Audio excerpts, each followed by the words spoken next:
Buenas noches, Argentina. Buenas noches, México. Desde Nuevo León, le damos la bienvenida a esta emisión de Latinidades. Gracias por acompañarnos. Recientemente hubo elecciones en Argentina, las PASO, así les llaman, que son las elecciones primarias para escoger candidatos para las próximas elecciones presidenciales, que serán este 22 de octubre. Lo que pasó en las PASO fue un zarpazo del fascismo. Para hablarnos de esto, que la verdad nos dejó atónitos, nos hace favor de acompañarnos una doctora en historia y socióloga y miembro destacado de la red de intelectuales y artistas en defensa de la humanidad. Paula Klaschko, gracias por estar aquí este día con nosotros. Muchísimas gracias, Héctor. Bueno, gracias por la invitación y a reflexionar sobre este zarpazo, como tú dices, que, bueno, en parte fue una sorpresa, en parte no. Fue una sorpresa el caudal de votos, el porcentaje, el impacto que tuvo, que además, como lo anticipara la principal líder política en Argentina, Cristina Fernández de Kirchner, había dicho hace un tiempo ya que iba a ser un escenario de 3/3, y así fue. Pero en esos 3/3, por poquito margen, pero sí encabezó los resultados, este personaje, que cuesta, a mí me cuesta, bueno, mencionarlo, pero hay que mencionarlo, porque se convirtió en un actor de la política, Javier Milei, con un partido que tiene un nombre que podemos discutir desde, incluso filosóficamente por mucho tiempo. El nombre que se puso ese partido es La Libertad Avanza, ¿no? Haciendo un uso y abuso del concepto de libertad que podemos después discutir.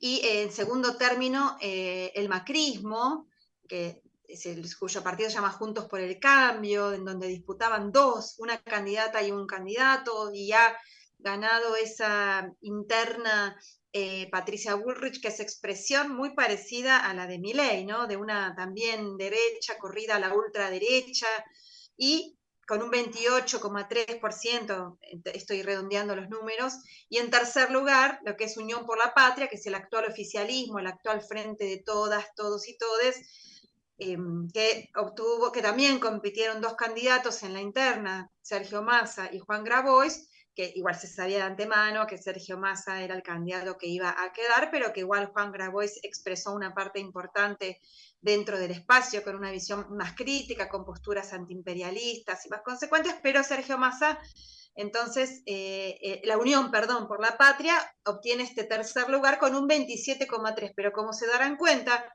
30, 28,3, 27,3, expresa un escenario de 3/3, tal como se había anticipado, y también, en realidad sería un cuarto, en realidad sería un 4/4, porque no estamos contando en este escenario de votos positivos, válidos, habría que en realidad agregar la abstención, el voto en blanco, el voto nulo, que también fue muy importante. Argentina es un país que tiene una tradición desde hace 40 años que retornaron los procesos electorales al país. Estamos justamente en este año, paradójicamente, cumpliendo 40 años de democracia o 40 años de procesos electorales, y tiene una tradición de altísima participación popular, perdón, de participación electoral, que aparte recuerden que en Argentina el voto es obligatorio. No es que hay demasiadas punitividades si una no participa, pero igual, es obligatorio. En realidad casi no existen esas punitividades. Yo nunca escuché ningún caso de gente que haya sido castigada por no ir a votar, pero está. El voto es obligatorio y es un deber ciudadano y ciudadana ir y ejercer el derecho al voto. Entonces, bajó considerablemente en estas elecciones que son las PASO, Héctor. Las PASO, le comento a aquellos y aquellas que nos escuchan o nos ven y no están muy adentrados, significan primarias abiertas, simultáneas y obligatorias. Es decir, que toda la población en edad de votar está obligada a elegir los candidatos o candidatas de las internas de cada partido. Incluso yo puedo votar por el candidato o candidata de un partido que no tenga nada que ver con mi ideología, pero puedo, o sea, tengo que votar en las internas a un candidato de alguna de las internas de todos los partidos. Bueno, y así para todos los cargos, ¿no? presidente, gobernadores, intendentes, demás. Entonces, bueno, ese es el escenario, digo, había una altísima participación electoral que bajó considerablemente, pero de todas maneras aclaramos que son las PASO, todavía no son las elecciones. Las elecciones presidenciales y de varias gobernaciones y de otros cargos y parlamentarios se van a dar recién la primera ronda electoral el 22 de octubre, Y bueno, después veremos si tiene que haber un balotaje, una segunda ronda. Pero bueno, volviendo a esta sorpresa, la verdad, desagradable sorpresa para muchas y muchos, encarnada en este señor que se autodenomina anarcocapitalista, se autodenominan libertarios.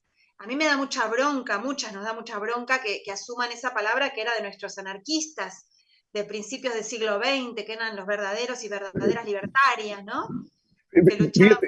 Fíjate, ahorita de lo que estás diciendo, perdona que te interrumpa, Sí, siempre sí. me ha llamado mucho la atención que digamos que las luchas sociales y políticas que se han dado, pudiéramos decir, en este continente, y bueno, y obviamente también en Europa, tiene la bandera de la Revolución Francesa, ¿no?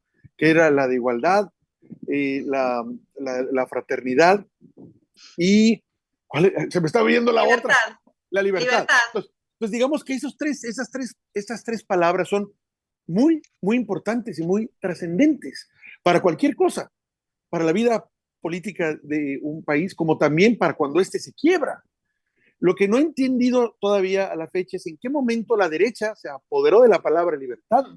A la izquierda le dejaron la igualdad y la fraternidad quedó al aire, cuando es la que realmente une a las otras dos, porque si yo soy fraterno y reconozco a alguien como mi hermano, yo quiero que esa persona esté en las mismas condiciones que yo.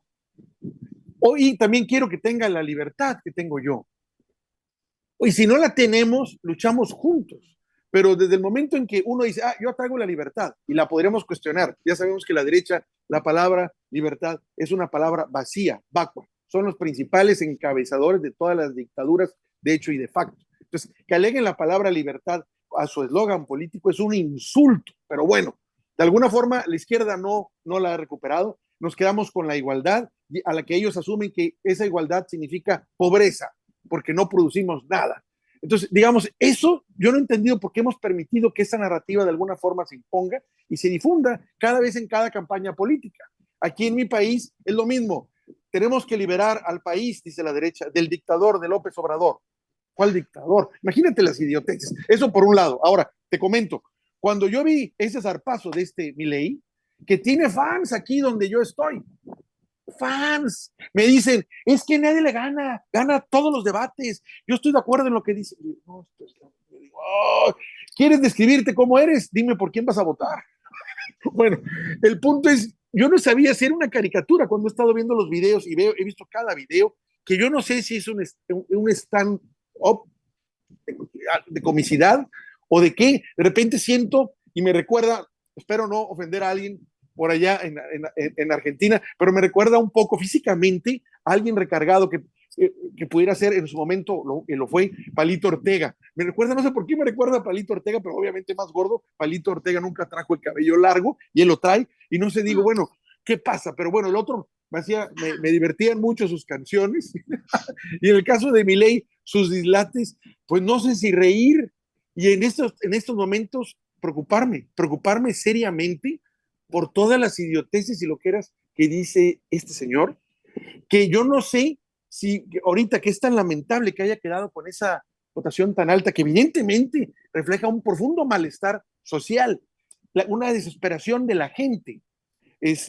¿Para dónde va esto? Porque lo que me llama la atención es que si analizamos, por ejemplo, vemos el caso de Ecuador, pasaron la segunda vuelta, las posibilidades que tiene Luisa y Andrés Arauz de ganar en la segunda vuelta realmente son muy difíciles, porque hemos visto cómo la derecha controla esas segundas vueltas. Entre paréntesis, en mi país siempre la derecha ha pedido una segunda vuelta.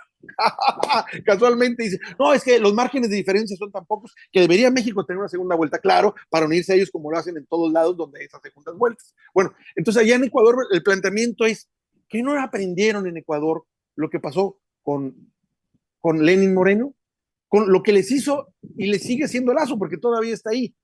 Y van a permitir que ganen ahora alguien propio de la oligarquía.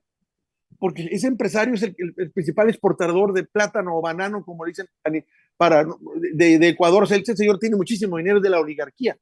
¿Quieren seguir votando por él? Y acá diría, acá en Argentina, bueno, acá entiendo el dolor, pero ¿quieren algo que puede ser incluso peor que Macri? Si es que hay algo peor que Macri ahorita en la historia de Claro, Argentina. el tema es que este señor, este personaje que tiene todas estas aristas que vos decís y muchas más, muy, muy construido mediáticamente desde las redes, tiene una inteligencia atrás que hay que investigarla, ¿no? Pero para ir directo a lo que preguntás ahora, la diferencia un poco con otros personajes en Ecuador, en otros lados, es que, bueno, Noboa tampoco gobernó, pero es el hijo de aquel Noboa que sí fue candidato varias veces y pertenece al establishment conocido. El tema con Javier Milei es que es un desconocido, que todavía no ha gobernado, que aparece con un partido nuevo, que se vende como lo nuevo.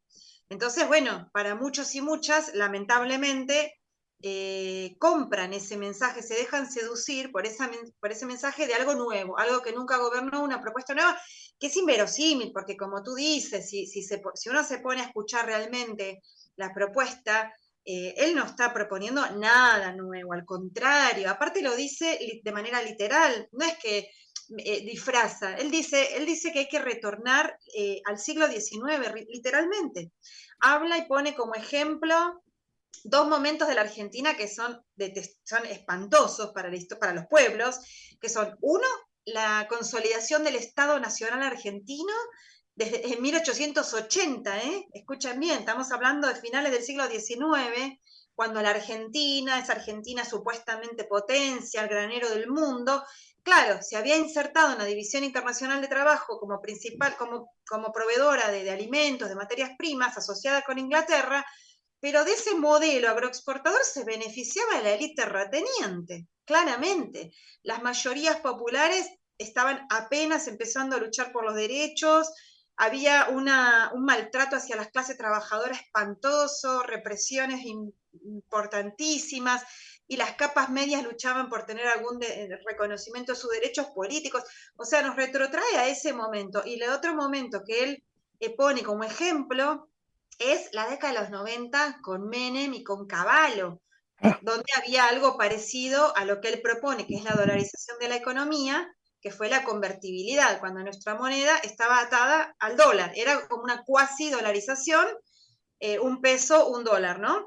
Pero eso nos condujo, que era la aplicación a rajatabla, casi que Menem fue el mejor alumno del consenso de Washington en América Latina, privatizó todo y todas esas políticas de desregulación del Estado para regular a favor de la concentración de la riqueza, de apertura indiscriminada y de privatizaciones, condujo al paisaje de 2000-2001, que era un escenario de un 25% de desocupación, más otro 25% de subocupación, más del 50% de la población bajo la línea de pobreza, etcétera, etcétera. Y el descalabro, también incluso una crisis y una ruptura en el propio bloque de poder, porque la productividad estaba absolutamente asfixiada con esa convertibilidad, que además abrió las causas a las luchas populares al 2001, que gritó que se vayan todos. Pero este señor es una ensalada, porque recoge el que se vayan todos, lo usa y ahí contacta con una fibra en la memoria de los pueblos, al mismo tiempo que reivindica a Menem y a Cavallo, que era contra quien Cavallo fue ministro también del gobierno siguiente, de la Alianza. El que se vayan todos era contra Cavallo. Entonces es toda una ensalada que hace, ¿no? De recoger conceptos desde el anarquismo hasta el neoliberalismo, el siglo XIX, esto que vos decís, la cuestión de la libertad, y se vende como algo nuevo y en un contexto de un caldo de cultivo de la población que está muy descontenta, porque venimos de hace 6 años de muchas dificultades, un gobierno este gobierno nuestro que tenemos que prometió retomar y mejorar las banderas del kirchnerismo, del peronismo, la justicia social, la redistribución de la riqueza, la soberanía, y no lo logró por un montón de cuestiones que ahora podemos analizar. que generó decepciones, en donde hay más empleo que lo que fue el final del macrismo, pero es empleo precario, hay una altísima tasa de pobreza, de miseria que se ve en las calles. Entonces, bueno, eso genera un caldo de cultivo para que estos partidos que están, bueno, hay una crisis de representación y entonces aparece este señor que nos muestra una salida claramente por derecha. Eso es todo un tema de construir eso, discutiendo con una buena parte de la sociedad que se deja seducir por estos mecanismos eh, tan atractivos, evidentemente. Yo tampoco por ahí lo puedo entender, dada mi formación, mi trayectoria, pero ha contactado, hay que tratar de entender este fenómeno. Ha contactado con una muy buena parte de la población, como vos decís, con repercusión hasta México, otros países. Es un impacto mediático importante, ¿no? Tenemos ahí, hay que estudiar cómo los Steve Bannon, los cerebritos de la, digamos, del gran capital, echan mano a la tecnología para realmente ejercer una manipulación muy eficaz. Inmediatista, hay que ver, ¿no? Cuánto ese globo se puede inflar, que ese globo que inflaron, cuándo se va a pinchar. Mira, me dejas pensando mucho en esto porque también recuerdo ahorita el caso de Bukele, que incluso hay gente que dice que es de izquierda y entendería que sí lo es y que lo apoya. Y dicen, es que al final de cuentas está haciendo lo que la gente quiere, que es lo que tiene que hacer uno como político de izquierda, hacer lo que la gente quiere. La gente quiere seguridad, Bukele entonces está haciendo bien las cosas. Digamos, ese es el esquema. Y ese esquema ya veo que se está exportando con Bukele. Ya lo estoy viendo que varios candidatos alegan eso, lo mismo en Centroamérica y en Colombia incluso. Entonces, digo, bueno, ¿qué no ven el fascismo ahí? ¿Qué no ven lo que le pasó a Brasil con Bolsonaro? Incluso en Estados Unidos, o sea, con lo que pasó con Trump. Y con este Milei, yo me quedo pensando, cuando dices tú, ¿qué es lo que los conecta? Porque es algo que también me preocupa. Creo que no se andan para hablar en términos políticos, se manejan a veces en términos políticos, dicen es que no hay negros ni blancos en política, dicen, hay matices, hay avances y retrocesos. Sí, sí, sí, en el mundo de la política. Los que estamos fuera, como yo, que soy un ciudadano, que esto, a través de estas charlas quiero que las voces de izquierda tengan una ventana frente al muro informativo que nos impone y hegemónico la derecha, yo veo las cosas diferentes. ¿A qué me refiero? A que a mí sí me interesa un candidato que no se ande con matices, que no me hable de retrocesos y avances, y que sea radical, que me ponga las cosas en blanco y negro, y que diga, esto es lo correcto y los demás se van a ver dónde. Eso lo que yo esperaría como ciudadano, porque ese es el que me está dando la respuesta a solucionar problemas urgentes y radicales que yo tengo. El que me empieza a matizar, que en términos políticos puede decir, oye, qué habilidoso es, mira, como político, sí, sí, la verdad es que no se han dado cuenta los políticos, es que ya estamos hartos de ellos. Y sí, me queda claro que muchos han avanzado mucho, me doy cuenta, sobre todo en América Latina, y no tarda aquí en mi país, en que el juego que hace un político es decir que no es político, que es el outsider, que viene de fuera. Pero es repetitivo, pero tan exitoso que sigue dándole resultado. ¿Por qué? Porque el esquema es, ya no queremos políticos. Como diríamos en México, ya no queremos quien me dore la píldora.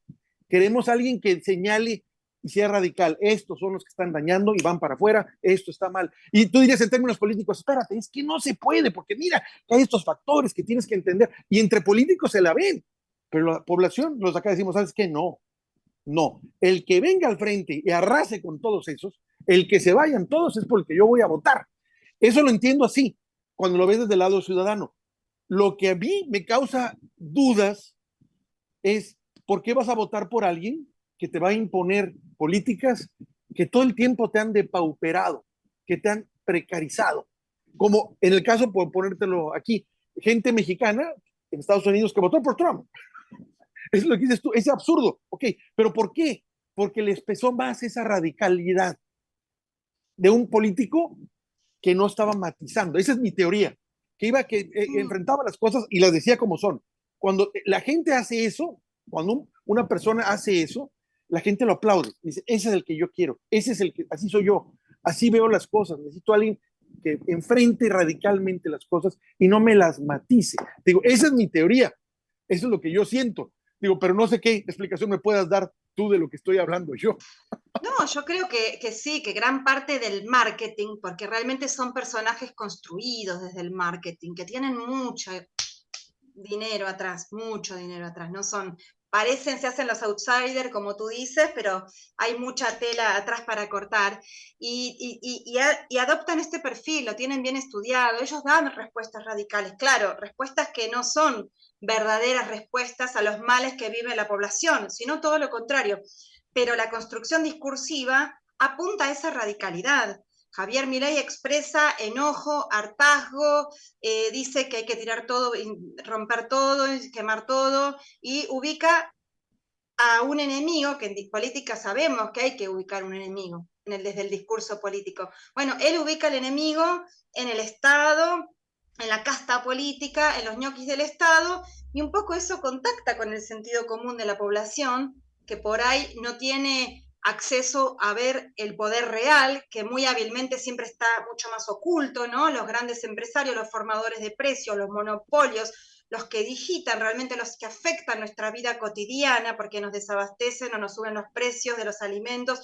O, bueno, entonces no pueden ver tal vez no pueden hacer el ejercicio de ver ese poder real y ubican en las autoridades, en los gobiernos, que además tienen parte de razón, porque los gobiernos también tendrían que hacer que la realidad cotidiana de las personas cambie y no quieren o no pueden hacerlo. Entonces no pudo el macrismo, que nos hundió, realmente nos hundió, porque el macrismo recibe en el 2015 un país sin deuda externa, sin desocupación alta, sin márgenes de pobreza tan altos como después, realmente un país que estaba en muy buenas condiciones, y nos deja un país cuando se va con una destrucción, por ejemplo, quebraron 24.000 pequeñas y medianas empresas cuando se fue Macri. Es un mundo eso, Es un mundo. tremendo la desocupación que eso genera, el acuerdo con el FMI, ese préstamo que además fue tomado en el último año de gobierno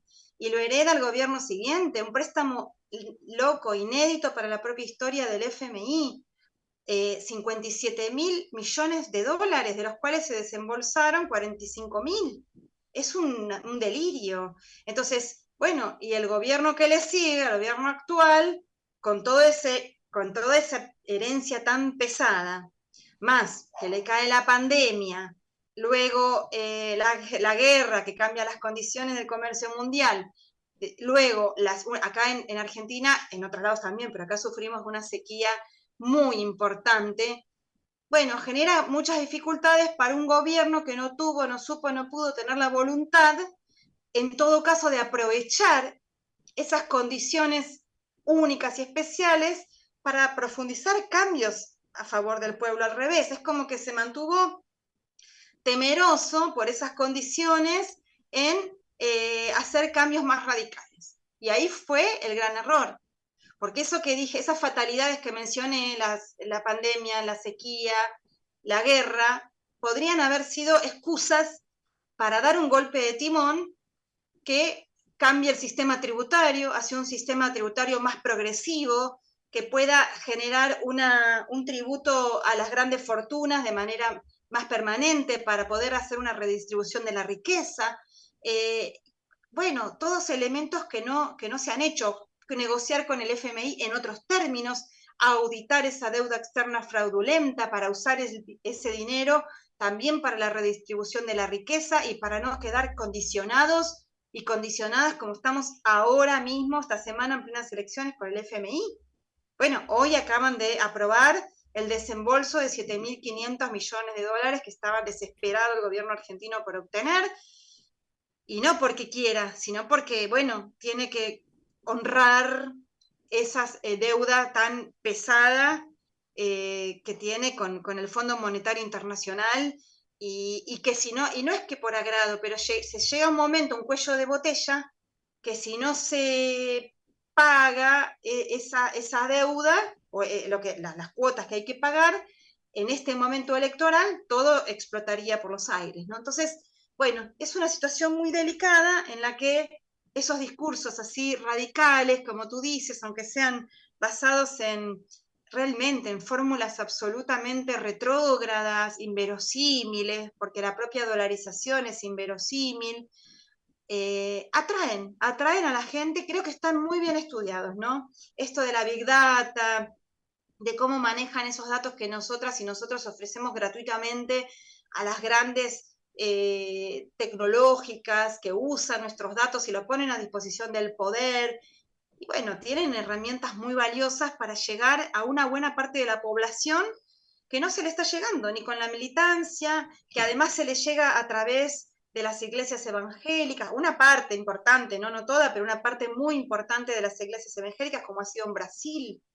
En Brasil la construcción de Bolsonaro, que podemos hacer un claro paralelismo entre Bolsonaro y Milei, porque también recuerden que Bolsonaro era un marginal que nadie pensaba que podía llegar a escalar y convertirse en presidente de semejante potencia como es Brasil. Y lo mismo de Milei. A Milei se lo descalificaba, yo también me hago cargo, como un payaso, un loco, que lo es, pero que no iba a poder, y sin embargo son personajes que le son funcionales a la élite para tratar de avanzar en generar condiciones de caos, de desarticulación de las fuerzas políticas nacionales y populares, para desarticular en el caso de la Argentina el sindicalismo, los movimientos sociales, poner montarse sobre una inflación que tiene que ver con el mal manejo del gobierno, pero que en parte es inducida, ¿no?, por los formadores de precios, una inflación que siempre nos remite al miedo de la hiperinflación vivida en la Argentina, que pulveriza nuestros salarios o los puede pulverizar, y entonces aparece el miedo, el terror de la hiperinflación. Ahora en estos días hubo saqueos también inducidos, entonces ¿no? Nos reactivan mecanismos que ya usaron a fines de los 80, usaron esos mecanismos para reactivar el miedo, el terror, y bajo ese shock luego nos vinieron en los 90 con las políticas ultra neoliberales. Bueno, ahora está pasando algo lo mismo, pero cierro con esta idea porque abrí muchas cosas, que estos personajes ahora, como fue Bolsonaro, como es Milei y otros, le son funcionales al gran capital, que necesitan generar cierto caos para, porque sí, gana un Javier Milei, acá se desata una lucha muy fuerte. Acá en Argentina hay movimientos populares, un movimiento obrero organizado muy fuerte, movimientos sociales y populares que no nos vamos a dejar arrasar con nuestros derechos como propone Milei tan fácilmente, para nada. Ni siquiera Macri pudo. Entonces, va a haber mucha lucha, va a haber mucha represión, y eso va a generar un momento de caos que a la clase dominante le sirve para ajustar, para devaluar más nuestros salarios, para intentar arrasar con los sindicatos, y bueno, veremos después qué pasa. De verdad nos planteas un escenario sumamente complejo. Yo recuerdo ahorita, por los Me años que estás río por no llorar. mencionando, de la situación trágica que vivió Argentina, de la pesadilla del Fondo Monetario Internacional, que a nosotros nos ha servido también como ejemplo. Por eso este gobierno no se quiso endeudar con el Fondo Monetario Internacional. Dijo, Lo no, bien que lo no, hizo. no, no queremos, porque sabía nuestro presidente a qué le estaba tirando, ¿no? Pero yo recuerdo el calvario que vivieron en Argentina, como también reconozco esos movimientos de resistencia que son un ejemplo para toda América Latina. Ya quisiera yo tener eso aquí en mi país, eso que tienen allá en Argentina, los cacerolazos, los scratches, decir, aquí estamos. Eso me encantaría. Sí lo hay, pero no con esa militancia y compromiso como la tiene Argentina. Aquí la mayoría de las veces, te comento, son revoluciones de café. La revolución dura mientras terminas el café. Y ahí compusiste todo. No, yo haría esto, yo haría lo otro. ¿Y tú qué piensas? Se acabó y ya, me hizo más. O por chat ahora, por WhatsApp. Todo el mundo hace las revoluciones, pero no van a la calle. ¿Sí? No lo hacen. Me preocupa mucho lo que me dices porque puede ganar. Yo esperaría que como este tipo está desatado, empiece a exhibirse más y tenga conciencia el electorado argentino de a qué le está jugando y puedan frenarlo. Pero supongamos que ganara. no hay mal que por bien no venga, diría mi abuela. Yo creo que con eso escarmentaría ya de una vez por todas Argentina tener a una persona así en la presidencia de la República. Para mí sería el caos, porque ya vimos lo que pasó con Bolsonaro, y ahora que le pase en la situación que está Argentina, de veras sería criminal, sería algo criminal. Pero digo, bueno, al final de cuentas, no me gusta decirlo, pero lo hemos vivido muchas veces en mi país. Dice, los pueblos tienen el gobierno que se merecen. Pues yo me parece bien mientras no te hagan fraude electoral, que es lo que hacían antes, ¿no? Y nos ponen, no éramos lo que queríamos, pero era lo que nos ponían. Tampoco era lo que merecíamos y nos lo imponían. Pero bueno, si en Argentina no tienen esa situación, piensen en eso, porque de veras es grave. A mí me ha dejado muy asustado los videos de este personaje, que te digo que me suena más para una tertulia, como lo dicen en España, a que haga esos escándalos, un escándalo de un tertuliano ahí que se ponga a vociferar y todo, pero que lo toma uno como broma. Ya, bueno, sí, y dijo algo cierto, mira que sí, pero no para que encabece formalmente una institución como la presidencia argentina. Que el tipo viene de ahí, era un tertuliano, hace muchos años, lo vienen como de a poquito, ¿no? Construyendo de a poco, de a poco, de a poco, primero era eso. Y después, aparte de que lo que decíamos antes, de que se vende como nuevo y aparece como un personaje de outsider, sin embargo, él es o era economista de uno de los principales grupos económicos del país, de un gran empresario que se llama Eurnequian, que es dueño, por ejemplo, del aeropuerto internacional de acá, de Buenos Aires, y de los principales aeropuertos del país. O sea, imagínate que, y él es un economista que viene del corazón de ahí, y ligado a todo el establishment, ¿no? A los grandes grupos, a las grandes usinas del pensamiento económico, pero con sus características tan particulares, tan exóticas, tan extravagantes en su personaje, pero viene de ahí, no es nada nuevo. Realmente sí lamentablemente hay que decir que hay posibilidades de que gane. Igual también vamos a hacer todo lo que esté a nuestro alcance. Estamos esperando que el ministro de Economía, que es nuestro candidato, pueda realmente mejorar rápidamente los bolsillos de las y los ciudadanos, porque es muy difícil poder dar combate solamente desde el discurso, atendiendo a la cuestión de los derechos, que es fundamental, porque Javier Milei promete acabar con los derechos, promete acabar con sacar los ministerios de la mujer, de la salud, de la ciencia, del trabajo, de obras públicas, no sé cuántos más. Y con eso promete privatizar la salud, es inverosímil, pero sí, promete privatizar todo lo que la Argentina se destaca. Nos destacamos por tener una salud pública y gratuita con una aceptable calidad, De primer siempre nivel, ajá. de primer nivel, con críticas, porque en los últimos años bueno, hay un montón de críticas, pero la tenemos y la defendemos. Se destaca por tener una educación de primer nivel en todos los niveles, ¿no? Hasta incluido las universidades públicas gratuitas de primer nivel, el desarrollo científico de primer nivel, exportamos cerebros para todo el mundo.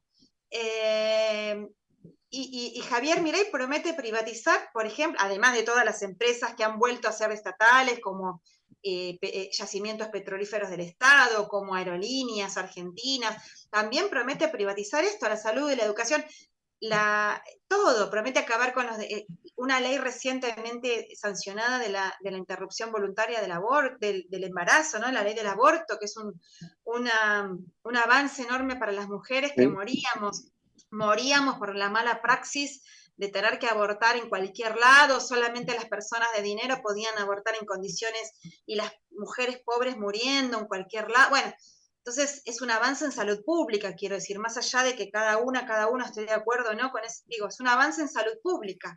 Bueno, como eso podemos mencionarte un montón de cuestiones más que este personaje pretende llevar para atrás. Pero, y sobre todo lo YPF, ¿no? Promete privatizar YPF. Miren, para pensar cómo se sintoniza y cómo las terminales, tanto de Milei como de Bullrich, que son lo mismo, las terminales están en Washington, ¿no? Entonces, y no digo, ojo, porque la terminal de Massa, el candidato de la Unión por la Patria, también tiene una terminal en Washington, pero está más diversificado, porque Massa es un político mucho más hábil, que está dentro de un frente mucho más condicionado por fuerzas, porque conformamos el frente, o perdón, la Unión por la Patria, fuerzas populares, nacionales, entonces está mucho más condicionado, y es el ministro que le está dando entrada al país hoy a los BRICS, es el ministro que también negocia con China, es el ministro, entonces tiene una mirada geopolítica mucho más amplia. En cambio, Milley y Bullrich tienen su terminal directa en Washington y el tema de YPF, ¿no? Esto de privatizar YPF, piensen, ¿qué dice la generala Laura Richardson del Comando Sur de los Estados Unidos? Que quiere, lo dicen claramente, que quieren nuestro litio, nuestro petróleo, nuestros recursos naturales o bienes naturales y sociales, y el litio, ni más ni menos, el litio, sabemos, acá en el norte de Argentina forma parte del triángulo del litio, con Chile y con Bolivia, y eso es el jardín del Edén para el capitalismo. Sabemos que es el mineral estratégico del presente y del futuro, sobre todo, y es todo, ahí está una disputa voraz por ver quién se queda con eso. Están metidos los principales inversores, los principales grupos financieros están metidos en la explotación del litio, y por otro lado tenemos la empresa de bandera argentina, YPF, que tiene su rama YPF Litio, que está jugando e intentando jugar de manera soberana en la explotación y procesamiento del litio para salirnos de esa especie de destino espantoso que nos fungieron las élites, de ser meros proveedores de minerales y materias primas en base a hambrear al pueblo, ¿no? Y además arruinar a la naturaleza. Si el Estado puede intervenir en la extracción y procesamiento del litio de acuerdo con el acuerdo de las comunidades originarias, que son las verdaderas dueñas de esas tierras, para que en todo caso esa extracción y procesamiento sea con el acuerdo de las comunidades, para beneficio de las comunidades y de la Argentina, y en todo caso que el capital invierta, pero de manera controlada, regulada, y con ciertos controles también al desastre que puedan hacer en la tierra, en la naturaleza, es algo estratégico. En cambio, si se privatiza YPF, nos quedamos sin herramientas, y para el público mexicano, de todo el mundo que nos pueda mirar, en el año 94 hubo una reforma constitucional liberal espantosa en la Argentina, que bajo el gobierno de Menem, que nos puso un cepo, nos puso una traba enorme a la soberanía en nuestros recursos naturales y estratégicos, porque descentralizó la propiedad y la potestad sobre los recursos naturales a las provincias, ¿no? Entonces, bajo un supuesto discurso federalizador y descentralizador, que es un engaño, porque imagínense que ahora estos recursos como el litio en las provincias del norte le resta la capacidad de decidir, la capacidad soberana al Estado nacional, al gobierno nacional, para poder incidir en la producción, procesamiento y comercialización. Y cada provincia, imagínense la debilidad, si ya los estados-nación periféricos y los gobiernos nacionales somos débiles por la estructura dependiente que venimos heredando de hace siglos, imagínense un estado provincial pequeño del norte argentino o del sur. Bueno, entonces todas esas riquezas están en manos de los gobiernos provinciales, que muchas veces se venden al mejor postor, porque necesitan financiar los salarios de los docentes, de los estatales, de los trabajadores, de sus... Entonces, eso es un cepo que si encima perdemos la empresa de bandera nacional, bueno, directamente regalamos, ya está, pongamos la bandera yanqui y listo, y dediquémonos a otra cosa. Qué horrible, ojalá y no pase eso. Es absurdo vender una empresa así en Argentina, la que se encarga del petróleo y del gas, cuando que ya había sido vendida, Héctor, ¿eh? ¿Te acordás? Ya había sido privatizada con Menem y fue renacionalizada con Cristina Kirchner. Sí, que fue uno de los impulsores, Kicillof, ¿no? Si mal lo recuerdo, sí. Cuando estaba él con el gobierno de Cristina, Ministro de Economía. Ministro de Economía, para poder recuperar precisamente esta bandera nacional, que es mucho más que una ícono, es donde, vamos, te sirve para manejar la economía de tu país, es una palanca para el desarrollo, que es lo que se les olvida a los liberales aquí en México. Pemex contribuye cuando menos al 15% del presupuesto nacional. Si no contribuyera, son más impuestos para uno. Nos cobrarían más, ya nos quejamos, pero nos quejaríamos más, porque ese 15% lo paga Pemex. Aparte que muchas utilidades van a otras cosas que como ciudadano me benefician. Pero ya sabemos que no hay respeto por lo público de estos grupos elitistas. Esa es una salvajada. Me preocupa lo que dices, que haya esa posibilidad, y me queda claro que Sergio Massa no es totalmente, pudiéramos decir, de una afiliación de izquierda, como pudiera ser Juan Grabois o Cristina o algunas otras personalidades de allá, no lo es, pero definitivamente van a necesitar muchas masas para poder tener este triunfo en octubre, que es muy poco ya lo que falta. Son semanas prácticamente lo que quedan para esa cita electoral que tienen allá ustedes en Argentina. Ojalá se pueda contener a un fascista así, que es un muy mal mensaje para toda la América Latina, porque cada vez que gente como, por ejemplo, como Vox, estos también desorbitados, están zafados de la cabeza, logran algo, los derechangos que les digo yo aquí que tenemos en México se aceleran, se ponen más violentos y vociferan más porque sienten que ya la van a hacer, ¿no? Sobre todo con un gobierno que odian y detestan porque por primera vez no los privilegian. A pesar de que no están perdiendo, no están perdiendo con este gobierno, pero simplemente no lo controlan. Este gobierno no es gerente de ellos, porque es muy diferente cuando la política prima sobre el poder económico a cuando el poder económico controla la política. Ahí se acabó todo. Bueno, incluso países como Estados Unidos están así, precisamente por eso. Como sabemos, son manejados por las corporaciones y el presidente, sea republicano o demócrata, no importa, su política exterior no cambia, es exactamente la misma. El matiz puede variar, pero la política es exactamente igual.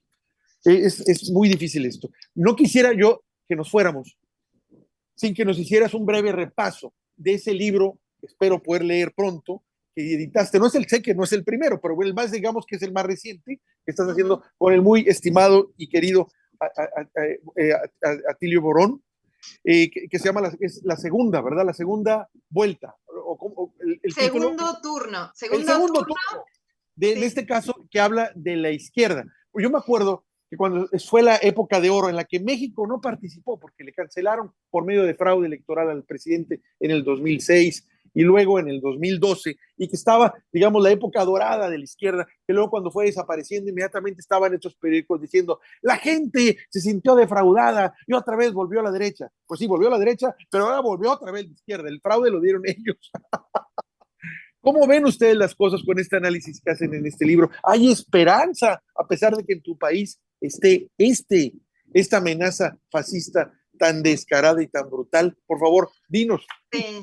Bueno, el libro se llama Segundo Turno, el resurgimiento del ciclo progresista en América Latina y el Caribe. Sí, es más, por ahí más heterogéneo todo, ¿no? No sé si podríamos catalogarlos como la izquierda, porque son procesos, nosotros con Atilio, nosotras elegimos usar el término de progresista, el ciclo progresista, lo definimos, lo trabajamos, tomamos de Gramsci la noción de progresividad, de regresividad y progresividad, que justamente elegimos ese concepto que engloba procesos muy heterogéneos, algunos sí tienen un horizonte revolucionario, una perspectiva más de izquierda, con un protagonismo popular más pronunciado en los gobiernos, y otros no, otros son alianzas más amplias que incluyen a los intereses populares, pero de otra manera no tan definida. Pero bueno, por eso elegimos hablar de ciclo progresista, porque no es un ciclo revolucionario, es un ciclo progresista. Entonces, sí, lo que decimos es que a partir justamente, como hito, la asunción de Andrés Manuel López Obrador en México en 2018, se muestran indicadores de este resurgimiento que muy bien vos decís, tuvimos en el siglo XXI en América Latina, pero que a partir de 2015, tomando como hito la derrota electoral de los Kirchner en la Argentina y del golpe de Estado contra Dilma Rousseff en Brasil, ¿no? Dos grandes, gigantescos referentes, territorios de nuestra América, conforman un hito en el cual ese ciclo progresista fue en retroceso. No murió, como otros analistas dicen, sino que permanece porque permaneció un núcleo duro, Nicaragua, Cuba, Venezuela, Bolivia con el triste y breve interregno de un año de golpe de Estado neofascista, pero que después retorna en más al gobierno, y que además enseguida se desarrollan, como siempre pasa en nuestra América, procesos de lucha muy importantes, muy interesantes, como a partir del octubre caliente de 2019, las insurrecciones populares espontáneas en Chile, en Haití, en Colombia, en Ecuador, bueno, que van posibilitando cambios superestructurales institucionales que posibilitan, también en México hubo importantes movilizaciones, que posibilitan en algunos casos que en algunos países que no habían disfrutado de ese primer ciclo lleguen gobiernos progresistas como en México, como en Colombia, como en Perú, bueno, después decimos Perú, pero y en otros retornen alianzas, coaliciones que integran a los intereses populares que habían sido desalojados, como en el caso de la Argentina, bueno, en Bolivia que retorna con el MAS, Honduras, que después de 12 años de golpe vuelve, bueno, Xiomara Castro a gobernar Honduras, en Chile, que también hay un cambio superestructural, que podríamos estar mucho rato, ahí en el libro lo tocamos, discutiendo sobre cada caso particular. Pero bueno, para no meternos en cada caso particular, sí hay indicadores que nos muestran que ese ciclo está resurgiendo por la lucha de los pueblos y a nivel superestructural por todos estos gobiernos que volvieron, de Lula, no dije lo de Lula en Brasil, no tan importante el regreso de Lula a Brasil, central, porque sin Brasil es imposible pensar en que se consolide una segunda etapa del ciclo progresista y que además se consolide en los ámbitos de integración y unidad regional, que es lo que necesitamos para que cualquier proyecto nacional despegue y bueno, podamos actuar como bloque. En un mundo que está en plena transición geopolítica, donde solamente los bloques regionales tienen alguna incidencia para poder mejorar la vida de sus poblaciones, si acá volvemos a la balcanización y a la patria chica, es casi imposible poder pensar en romper cadenas, romper con esa subordinación siempre reproducida hacia el gran capital y sus intereses. Entonces, bueno, hay condiciones. En el libro decimos que hay condiciones necesarias, aunque no suficientes, para que se vuelva a consolidar el ciclo progresista nuevamente y eso impacte en la calidad de vida de las mayorías, claro. Pero como en aquel primer ciclo también hubo contradicciones, avances y retrocesos, acá también en el libro tratamos de los desafíos, los avances, los retrocesos, las contradicciones, aquellos proyectos más consecuencias, los más moderados. Y Argentina es un caso especial porque es un país muy importante, tercera economía de la región, y que en América, y que en Argentina, que además es adalid, que además tuvo un rol central en la etapa del ciclo, que además tiene una bandera muy especial con los derechos humanos, con las organizaciones populares, como muy bien vos dijiste, Héctor, de valorar nuestra tremenda tejido de organización popular que tenemos, que acá pudiera ganar un liberfacho, como prefiero decirle, no es un libertario, porque un libertario eran nuestros anarquistas, ¿no? Un liberfacho, porque ellos se dicen libertarios y no, son liberfachos, y con la O, que representan todo el patriarcado también, sería nadar muy a contracorriente. Pero bueno, lamentablemente para mí y para mi pueblo, que estamos acá en este territorio Argentina, y espero que podamos darnos las herramientas para no tener esa tortura que nos va a destruir muchas de las conquistas que estamos tratando de sostener con muchas dificultades, espero que no pase, pero bueno, la idea del libro es alejar el foco y mirar la dinámica política regional, ¿no? Y bueno, como en aquel primer ciclo, como vos dijiste, tuvimos ese primer ciclo en América Latina, sin embargo, ni Colombia, ni México fueron parte de ese primer ciclo, ni Perú, ni Chile tampoco, porque consideramos que Bachelet no formó parte, siguió el neoliberalismo su ruta, no se modificó nada durante el gobierno de Bachelet. Entonces, bueno, sería una enorme, sobre todo para nosotras, que Argentina nadie a contramano de este ciclo progresista, pero eso no quita que sí se esté dando en nuestra región realmente se haya puesto a rodar un segundo turno y de este ciclo progresista que bueno, realmente pone en mejores condiciones un proyecto de integración, de emancipación, de consolidación, de por lo menos mejores condiciones para pensar en mejorar la vida de la población, que es lo central, ¿no? Pues como dices tú, hay una segunda oportunidad histórica. Y como dices también, hay retrocesos, hay avances. Yo, la verdad, no dejo yo de recordar a ese paisano tuyo que cuando lo leo digo, qué bárbaro, cómo dijo estas cosas y de qué manera tan clara. Me refiero a Ernesto Che Guevara, cuando dice, revolución que no se profundiza, se pierde.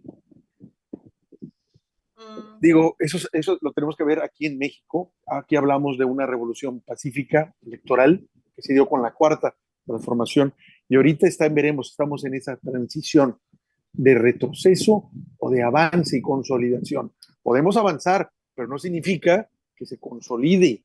Eso es algo de veras muy, muy, muy complejo.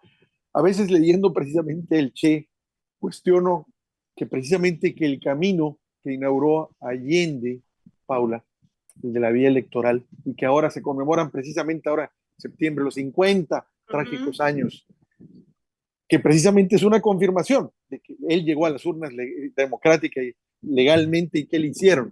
Digo, que al final de cuentas, cuando queramos pretender verdaderos cambios revolucionarios, van a tener que ser por fuera de la cuestión electoral o estatal. ¿Por qué? Porque al final de cuentas, el Estado que tenemos, ¿quién lo hizo? ¿De quiénes somos herederos? Pues de esas grandes estructuras que impiden realmente cambios radicales, estructurales o incluso, pues, no sé, revolucionarios, ¿no? A final de cuentas, jugamos dentro de un entorno en el que sí hay avances, pero con la mayor facilidad llega otra vez el otro y los vuelve a regresar dentro de la misma estructura de Estado que les heredamos, ¿no? Entonces, es muy difícil dar esos cambios. Ahí tienen ustedes el famoso partido judicial, que ya también lo tenemos aquí en mi país, y está descaradamente actuando a favor de sus intereses y los intereses de la derecha. ¿Cómo los quitas? Y luego está el partido militar. ¿Cómo los quitas? ¿Cómo dentro de la misma estructura del Estado, jugando con las mismas leyes que ellos las controlan? Es muy complejo. Y los Yo, medios. y los medios, o sea, el poder capital que tienen ellos, el capital económico, el poder judicial, el poder militar, el poder de los medios, en fin, no es fácil enfrentarse dentro de las mismas estructuras para llamarse un Estado de derecho, cuando más bien sería un Estado de derecha, no de derecho. Está criminal esto, pero qué bueno que hacen ese análisis. Esperaría ver pronto ese libro aquí en México. ¿Cuándo estaría impreso aquí o cuándo se empezaría a difundir, Paul? Mira, déjame decirte primero una pequeña reflexión con esto que vos dijiste último. Fíjate que los procesos que resistieron cuando se recrudeció la ofensiva bueno, del imperialismo, ¿no? Digamos como es, la ofensiva imperialista a partir de 2015-2016 contra todos los procesos progresistas, los gobiernos populares que resistieron fueron los que, como tú dices, los que reformaron más a fondo con reformas constitucionales, que pretendieron, que reformaron el Estado mismo, que tuvieron horizontes más revolucionarios, fueron los que resistieron. Cuba, Venezuela, Nicaragua, bueno. Y sin embargo, también fíjate que son también los procesos que son más castigados, porque claro, la derecha lo advierte mejor que nosotras y nosotros si quiere acabar con esos ejemplos. Entonces, como ha sucedido históricamente con las revoluciones, los asfixian, los quieren hacer fracasar porque no los pueden derrotar. Entonces también es muy difícil, sin embargo, como tú dices, no son los procesos que los únicos que resistieron, los que fueron más a fondo y los que lograron cambiar en mayor medida, aunque no del todo, sus aparatos estatales.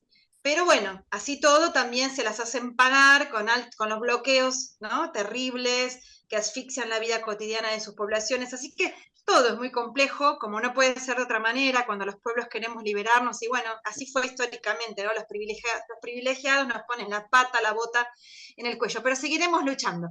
Te cuento del libro. El libro sí va a salir en México. No quiero decir mucho la fecha porque no lo sé, pero sé que los compañeros y compañeras de Morena están allá por editar una publicación, la publicación, una tirada bastante importante para repartir por allá con tus compatriotas. Así que vamos a estar muy contentas con Atilio de poder, de que se use ese libro como herramienta de debate, de formación política, de discusión. Ese es el objetivo.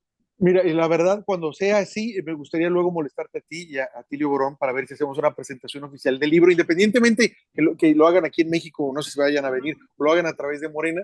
Y nos gustaría también poder participar en eso, porque creemos muy importante, y lo digo en serio, este análisis que ustedes hacen, que yo sé que leerlo ya es algo, bueno, casi lo que te he leído a ti, Paula, y lo que le leo yo a Tilio, es, a veces es complicado porque lees una frase y dices, a ver, espérate, lo tengo que analizar porque no fue cualquier frase, no es de que pase a la siguiente y le sigo, no, tiene uno que analizar lo que dices y de forma muy clara, el lenguaje no es nada complejo, pero lo que dicen sí es muy importante y sirve para aprendizaje, un enorme aprendizaje que nos hace falta para darnos argumentos, para darnos visión, para darnos claridad de hacia dónde vamos, porque todos sabemos que necesitamos algo, pero muchas veces no se sabe qué. La gente, la mayoría de la gente, la común, la que está donde yo estoy, decimos, quiero hacer algo, pero no sé qué, o no sé cómo. Entonces, faltan esas herramientas. Y a veces, como nadie sabe hacer nada, se mueren esas ganas de hacer algo. Se quedan ahí, porque nadie le dice, mira, es por acá, es por aquí, dale por este lado y vas a ver. ¿No? Muchas veces pasa que uno no tiene ese tipo de luz. Yo te quiero de veras agradecer este espacio que nos dicen en tu agenda. Sé que está complicada y de corazón te lo agradezco. ¿No? Es muy ilustroso lo que nos estás diciendo, muy interesante, dramático. Espero yo, sinceramente, que el pueblo argentino esté a la altura del reto que le están planteando, porque Argentina no puede quedarse atrás. Nos dolería en el alma. Hay quien dice que este juego de Macri de endeudarse y todo lo que se vino fue adrede para que precisamente Argentina no se sumara a esta integración, porque estuviera sumida prácticamente en una especie de guerra civil buscando sobrevivir ante esta situación. Dice, para que crean es un problema suficiente para que no puedan ver ni unirse a esta integración tan anhelada. Necesitamos que esté Argentina, Paula. Así es, así es. Yo confío plenamente en el pueblo argentino. Las élites quieren caotizarnos, hacernos creer que somos violentas, violentos, que nos matemos unos con otros, volvernos el ejemplo de esa Colombia que ahora Petro está tratando de desandar y de construir, pero no quiero decir colombianizarnos, porque la Colombia humana ahora es otra cosa, está tratando de ser otra cosa, pero nos quieren hacer, ¿no? Lo que pasa ahora en Ecuador, también nos quieren ir a ese modelo para, bueno, ellos sacar tu tajada. Pero yo confío plenamente en el pueblo argentino y si no, sabremos resistir. Te agradezco muchísimo, Héctor, también por esta oportunidad de charlar con vos. Fue un placer y bueno, hasta pronto entonces. Gracias y que tengan muy buenas noches allá en Argentina, en Buenos Muchas Aires. gracias. Gracias.